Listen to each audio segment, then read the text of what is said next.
After our very exciting departure from Oshkosh, Kilo Oscar Sierra Hotel, you can see on the map there the route we took, and we headed out towards Rapid City, South Dakota. But along our way, the first stop was a place called Tomah, Wisconsin, Kilo Yankee 72, which was about 83 nautical miles. We got there, there was no fuel available, so we hung around a little bit and we couldn't get any fuel, so we continued on to our next stop, which was a town called Albert Lea, Minnesota, which is it's about 126 nautical miles, and they had a nice courtesy car there for us, so we went out for Chinese food and spent a few hours there before we continued on.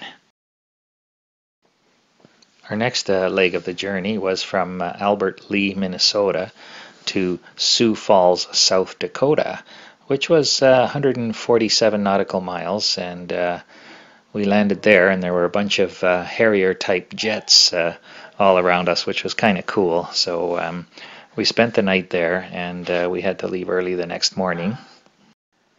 You can see the video just coming up now at Sioux Falls. One of the Harrier jets is taxiing around our tiny little plane. I think that one of the guys working there said they just took on 1,800 pounds of fuel for the Harrier jet. It was kind of cool. Our next leg of the journey, we actually cut short. We were flying towards Rapid City, but it was a long flight that we had planned, and so we wound up, as we were flying over a place called Murdo, South Dakota. We had already traveled about 173 nautical miles, and we were both getting tossed around, of course, in the plane with heavy turbulence, and it was starting to become very tiring, and decided to divert from our original plan and just land at this airport that we had just flown over.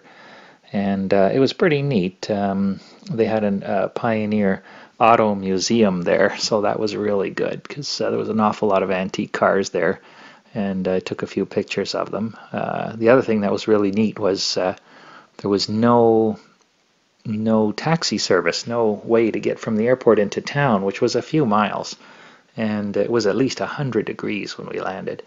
So believe it or not, the hotel suggested we call the sheriff, and we called the sheriff, and he says, "Oh yeah, I'll be there in 2 minutes." And so he gave us a ride to the hotel, which was really nice, and we really enjoyed our stay there.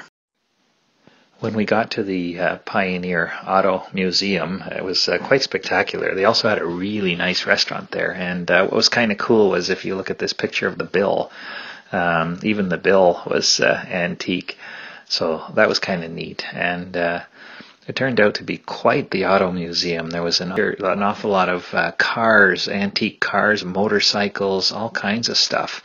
They had almost like a little city or a little town built up of all buildings full of different types of antiques. Even one store selling antique radios, but it was all fictitious. You couldn't actually buy anything there, but incredible automatic type games and toy collections. It was just huge. It took a couple hours to walk through the whole place.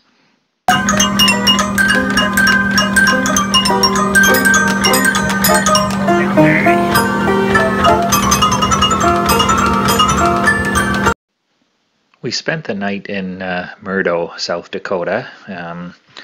The interesting part, of course, was that antique auto museum, and we walked around the town. The weather was nice. We had a nice dinner in town. So the next morning we woke up really early, and we decided we were going to fly to Rapid City, South Dakota. It was about 102 nautical miles. We ran into a problem. The weather flight service station, they said that the wind was picking up just north of the airport, and by the time we got there, it may or may not be the best situation to fly into Rapid City.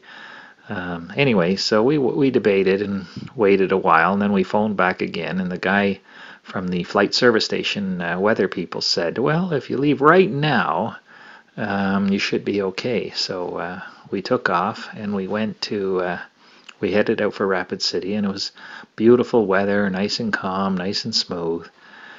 And as we approached the airport, we were about 7 miles out. The wind really started to pick up, and all of a sudden we started to notice literally severe turbulence at about the 6-7 mile mark. We did start to encounter severe turbulence, and as we got closer to the airport, turns out it was gusting 29 knots, which is really powerful winds for a plane like mine. And it was kind of funny, as we were approaching the runway, I requested the control tower to read off the winds to me, because I was in a very light aircraft. And what happened was, there were a lot of planes on the ground, like passenger jets and larger, heavier airplanes getting ready to take off, and they were taxiing around. Other airplanes were coming in behind us, and all of a sudden all the radio communication just stopped when I said that, and the control tower just kept reading the winds off to me as I was approaching on final approach to land. When we finally did land, it was so windy, it was more than enough wind to flip my plane over, even if I wasn't moving. So we had to hold on to the ends of the wings and tie the plane down to the ground securely. So I said to Adrian, I never want to do that on purpose again. So that was a good experience, but that's okay. After landing at the Rapid City, South Dakota airport, we rented a car, and we started heading over towards Mount Rushmore, which was quite a interesting place, quite scenic and quite an amazing place. There was a nice museum there about the history of building it, and a lot of interesting facts about it. A really scenic area to walk around the sculptures. So that was a really nice highlight of our trip too. This is the museum at Chief Crazy Horse Monument. Quite a spectacular museum with incredible woodworking inside, and very large and full of interesting displays about the Chief Crazy Horse Monument.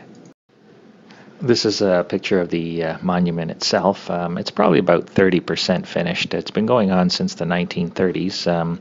It has been funded only by private donations, no government assistance at all. I believe it was estimated that they're saying at least another 50 to 70 years before they complete this sculpture, so they got a long ways to go, even with modern equipment. This is a sculpture of Chief Crazy Horse Monument when it's finished. This is just a small version, and you can see the real one in the background there, so that's what it'll look like when it's finished. In this picture here, you can see a photograph of the Mount Rushmore superimposed on top of Chief Crazy Horse's head. Just to show you the size of the monument for Chief Crazy Horse, all 4 of the president's heads from Mount Rushmore will fit in the one part there that you see of Chief Crazy Horse's head. Just to show you how much larger the Chief Crazy Horse monument is. This is a picture of a speed limit, which is actually 80 miles an hour, which is something that we're not used to, so we thought that was kind of amusing. After we left Chief Crazy Horse Monument, we headed over to another monument which was called Medicine Wheel, which was an ancient spiritual place for the Indians, and we had to hike up, and it was quite a hike, as you'll see in the next couple of movie clips. Okay, sweetie. Hi, hon. We're at Medicine Wheel, a very high lookout. We're at 9,500 feet. It's quite a spectacular view. A little bit hazy. We're just a little bit above the clouds here. And we're on this hiking trail, which is lacking in oxygen, but nothing else.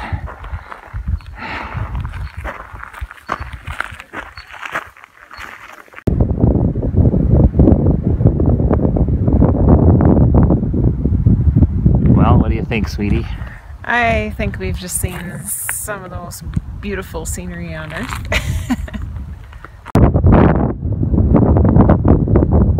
We're starting to get submerged in the clouds.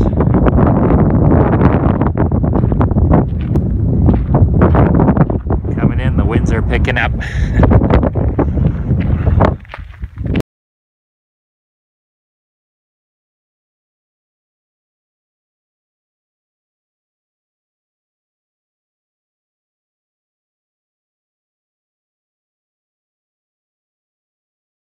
This picture of the pop bottle here compressed was quite interesting because as we were driving up and down the mountainous areas, the pop bottle would expand and then contract and then expand and contract, and it was quite funny to hear and see. Our next stop along our journey towards Yellowstone was Cody, Wyoming, named after Buffalo Bill Cody. And it was quite an interesting place. They had an Old West show in front of the Irma Hotel, which was also owned by Bill Cody, Buffalo Bill Cody. And it was quite the Wild West show. And just before the show, they were raffling off a few guns. And this lady here holding one in her hand was walking around with it, and you know, you could buy a raffle ticket to win it. Very unusual.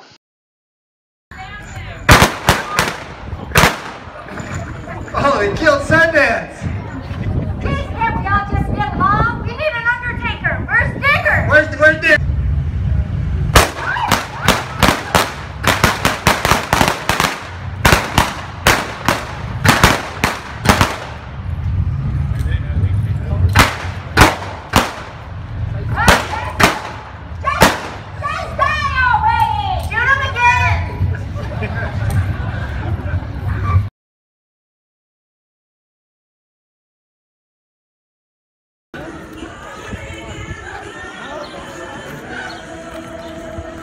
How are you? Good. How you doing? Doing great.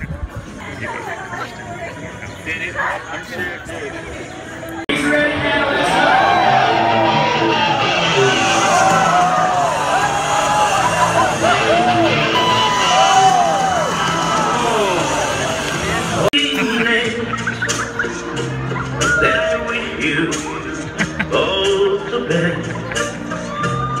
It's your happiness that matters most of all. Wait a minute, just let's stop for a second. What do you think about it, Cody? So from Cody, Wyoming, we drove down through this canyon towards Yellowstone, and I made note that in my notes that it was getting harder for me to pick the picture and find the adjectives to describe the landscape when each day seemed filled with more spectacular sights than the day before. So here's Andrew standing in front of the Old Faithful Inn, and it's just a huge, amazing building. It was built in 1903, and it's the world's largest log building, and its central foyer was 4 stories tall, and it was just beautifully finished off inside. It had all sorts of natural wood structures built into the structure of the building itself, and it was just such a relaxing place to step out of the afternoon's blaring sun and heat. Okay, so here's a picture of a tour bus, old-fashioned tour bus that they were driving around Yellowstone and Old Faithful. More people here now. We waited for about a half an hour. We were misinformed at the time.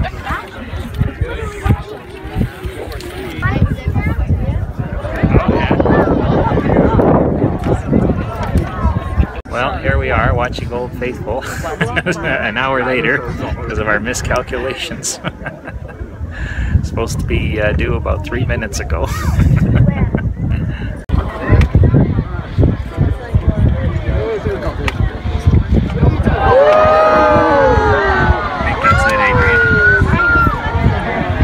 That's gotta be it now. It's gonna go to 180 feet. You're recording this, right, Mom? Yeah. that awesome, bud? You can stand up and look. Stand up. 200 degrees.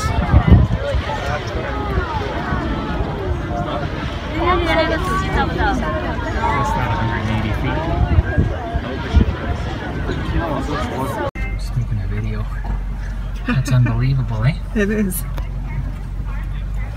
They must feel really safe here, eh? Yeah. So we headed to the north exit of the park towards our modestly priced hostel accommodations for the next 3 nights. And to get here, we descended into the gorgeous mountain valleys of Montana. And after taking a few pictures of mule deer and white-tailed deer grazing in the center square of the nearby town, we arrived at our destination. Tired from seeing so much, but very happy.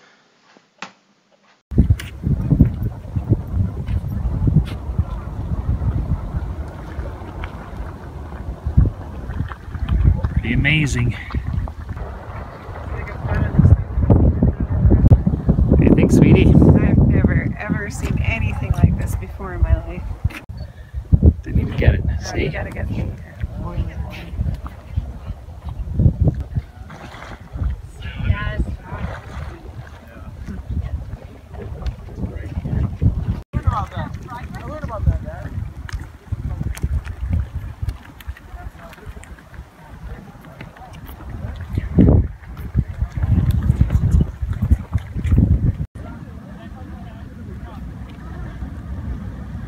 Looks like something they made for Wonderland in a ride.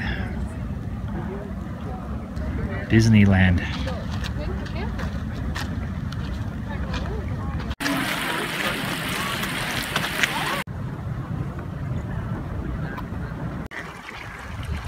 If I just put like a inflatable on top of both station, will it make it? I just fly? And I'm sure everyone's seen lots of pictures similar to the shots we have of Old Faithful blowing off steam. But we had no idea how impressive this whole site was. We walked about a mile or so of boardwalk through the whole area and saw at least 30 different calderas of all different shapes, sizes, and colors, bubbling or splashing out hot water or blowing off steam at different times. And we both agreed that this was a truly surreal experience, just on the same scale as our hike through Bryce Canyon in 2001. So now we're filming the top of the previous batch of pictures where the water source was coming from.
We hiked past a tree trunk that was petrified by volcanic ash 600,000 years ago and is still standing upright. And on the same hike, we discovered the remains of a hooved animal that met its fate much more recently. Also, this area that we're hiking right now has the highest concentration of grizzly bears in the world. And that's why Adrian is wearing the bear repellent there, pepper spray.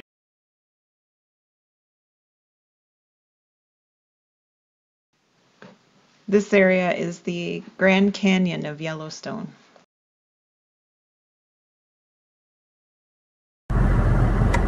Oh, Jesus. No. You go to the left. Yeah. Go. No, leave it in gear. Go to the left and then go fast when I tell you. Ready? Go. Okay, step on it. Step on it. Don't go slow. It's bigger than a car. Here's a picture of some people who flock to the hot springs along the sides of the rivers. So this picture is the beginning of our hike to the top of Mount Washburn, which is just over 10,000 feet. If you look on Adrian's left side, or on her left side in the middle of the picture, there's a tiny, tiny little building on top of that mountain. The next picture here shows it a little bit better, I believe. That's actually the building that we're going to hike up to, and it was quite a hike.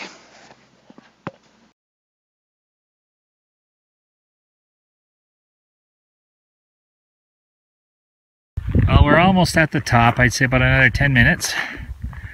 The smell of smoke is very strong here. Adrian says we shouldn't have climbed it. Oh. Too hard. Right. Anyway, I'd say about another 10 minutes and we'll be at the top. What was it? 10,500 feet. Okay. Well, another 3 or 4 minutes and I'm definitely lightheaded. That's for sure. Good thing I'm not walking too close to the edge. Just as we were climbing near the top of Mount Washburn, we actually started coming across snow drifts, and that was kind of neat for the month of August. Well, we made it.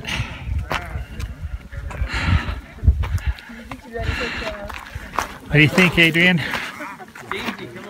Pretty hazy. They're smoky. Okay, you got to get a picture here.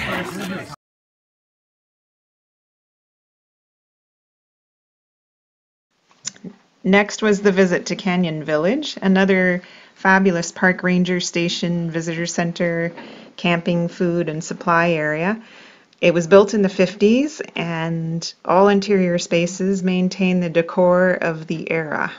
Andrew fell in love with the place and would have a hard time narrowing down the number of pictures he took afterwards.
Whoa.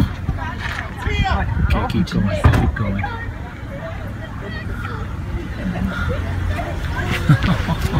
He came out of nowhere right up the hill, eh?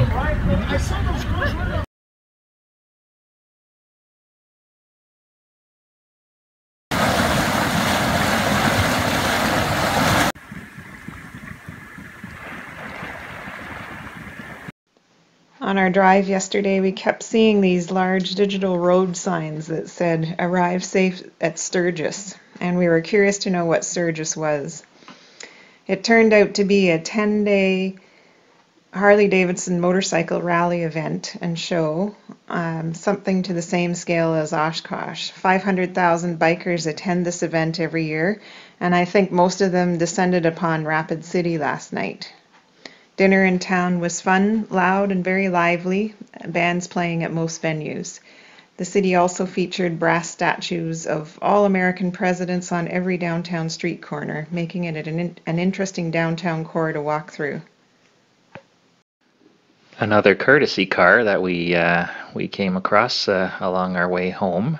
Very handy to have these courtesy cars offered at airports. The landscape greened up considerably as we crossed the rest of South Dakota, many miles of cornfields in Iowa, and then landed in Illinois at a place on the east bank of the Mississippi. We're curious to know why all of the Iowa cornfields have long fingers of unplanted areas through their fields. It doesn't appear to be related to drainage areas, but perhaps it is.